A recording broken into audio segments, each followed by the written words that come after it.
you and John. I mean, John is like walking charisma, like charisma on legs. Like if you look up charisma in the dictionary, it's John with legs. The two of, it is. I have a different dictionary, special one. But the two of you have, it might be the greatest bromance in. It's juicy. It's hot. It's good. But this connection, was it something that you all had to work at? Is it something that is, you know, contrived and you really don't like each other? Like how does this clicking that we see on camera? John, can you speak a little bit to the relationship? When Oscar first came in, there was some other actor that I read with, and the chemistry was blatant, and there was a natural vibe between me and Oscar. I don't even know why. I just liked the guy. You know, and I just walked into my dressing room, and it was so sweet. He's like, you wanna run the scene before? I was like, yeah. And then we just like got in the dressing room, like butt to butt, and like ran the scene together. Yeah. And then from then on, we've been in that position ever since. I just think, yeah, it is what it is. It's just a good chemistry, and I think, you know, I felt most comfortable when I was while auditioning doing the scenes where Poe was involved anyway, because I've always liked, you know, the guys in the film. I just like the boys, you know. I love that element, and I was glad that we could find that in our relationship. Yeah, it really comes through. It's beautiful. It's really fun to watch. Anything that you learned from this part that you were surprised that you learned now that, you know, we're at the final episode from when you first tackled it to now? A big lesson that he gave you when he talks to you in his head. And I'm not talking about JJ, I'm talking about Finn. Oh, Finn. When Finn talks to you in his head, not when JJ talks to you in your head. What has he taught you? I just like loyalty. Loyalty is something that I find very, very important in my personal life. I think it's super important to be loyal and to understand the way in which people want to be loved and communicated with. It's like, you know, proactive love is something that Finn does on a day-to-day basis, you know. Throughout the film, a lot of the times, Ray is going off on this, you know, really hard journey as a character blessed with so much power, and Finn tries to support her in that journey, and sometimes it's hard. And, you know, in my real life, you know, if I've tried to get in contact with you 3-4 times and you're going off, I'm going to leave you alone.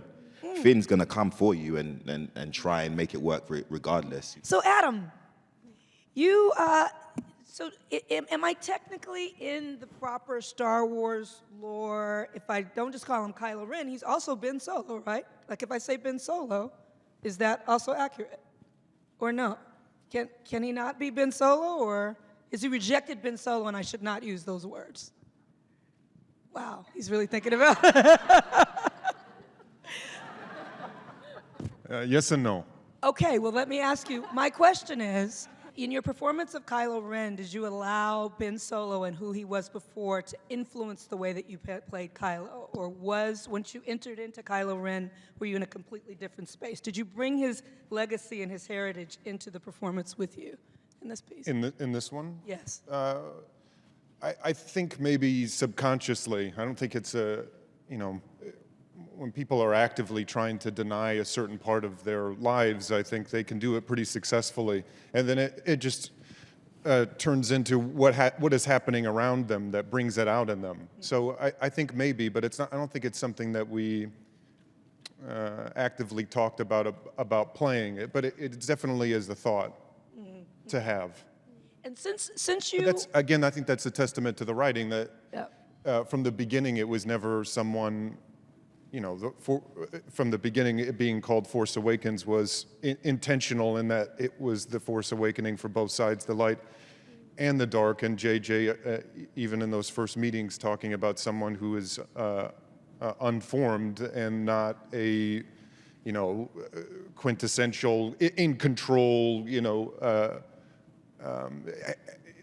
of his faculties, knows where he fits in the, you know, which again is helpful for me as an actor because we are figuring out the same thing. It totally echoes what's going on in the story, you know, especially in the first one, new cast figuring out where you fit, you know, in a legacy that spans, you know, so much time. The end. Yeah. So that was helpful, but I guess in similar in that.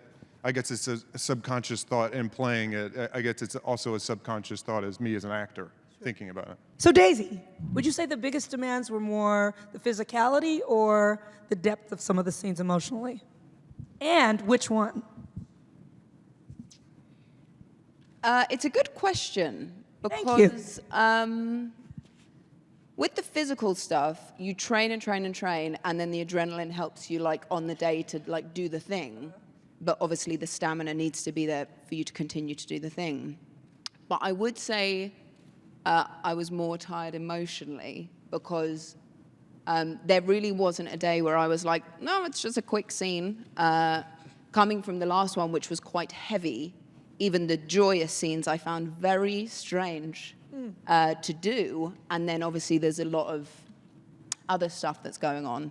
And it's also tricky because understanding what JJ was asking of me, I'd be like, I know what you're asking, I just can't quite get there yet. So that was probably the most tricky thing, and sustaining that emotion. And there's more of a, I would say, like a singular intention that was tiring. Because as well, even in the emotional scenes, there's like a physical containment that is tiring. So really, I've not answered the question, and both things were hard. But what was it about the joyous scenes that created more of an obstacle for you? It's just so strange because I've gone from, a film with a lot of being like, please be my friend, Luke. And he's like, go away. And I'm like, no, please. And then, very emotional stuff with Adam. So coming back was so great, but it would be so easy to just flow into it that then you're like, am I acting? Like, is this what is required? Because I'm basically bouncing off of Oscar and John and Jonas and Anthony in such a joyous way that you just feel like you're having a chat with your pals. Right. So it's not like difficult in like a way, but it's strange wondering how that general vibe is going to translate into a scene. So for George, it was really important to him that these films mean something. That they aren't just, popcorn films, that there's some universal truth to them, that something is being conveyed, that this is soul food. It's supposed to stick to your ribs. And he wanted to say something through the ones that he worked on. You're the only director that's done it more than once besides him. So in this final piece, I always hate getting this question, but I'm going to give it to you anyway, my friend. What does this mean, and what do you want to say with it? That's a terrific question. I like to think that when you're working on something, especially something, and I say something like this as if these kind of things come along all the time, and they never do. And I'm still grateful to that call from Kathy. The truth is that there's the movie that you're presenting to the world, and then there's the thing that you're doing, not necessarily secretly, but meaningfully. We live in a crazy world.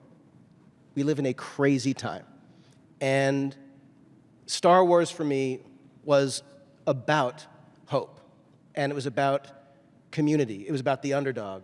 And it was about bringing people together and seeing all oddballs represented, and the most unlikely friends and the most unlikely places, and the family that you make is really your family, And so to tell a story that is, of course, a giant spectacle and a sort of, like you say, the blockbuster wrapping.